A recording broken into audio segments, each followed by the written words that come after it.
ভাইয়া, তুমি এখানে কাঁদছো কেন? বোকা মেয়ে, হাজবেন্ডকে কেউ ভাইয়া বলে ডাকে? আসলে তোমাকে তো সে ছোটবেলা থেকে ভাইয়া বলে ডেকে আসছি, পুরানো অভ্যাস। কিন্তু তুমি কাঁদছো কেন? তাও আমার কথা মনে পড়েছে? আমার বাবা মা আমার সাথেই থাকে, পাশের রুমে আছে। বাবা আমার কথা মনে পড়লে তোমার মনে পড়া উচিত। তাদেরকে ছেড়ে আসছো তুমি। আমি না তোমাকে কাজে দেখে একদম সব উল্টাপাল্টা করে ফেলেছি ভাইয়া। ভাইয়া না, তোমাকে আমি কি বলে ডাকবো?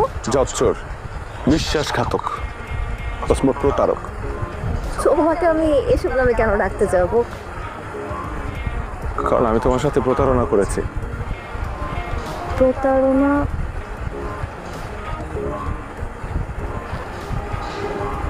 আমার একটা গার্লফ্রেন্ড আছে।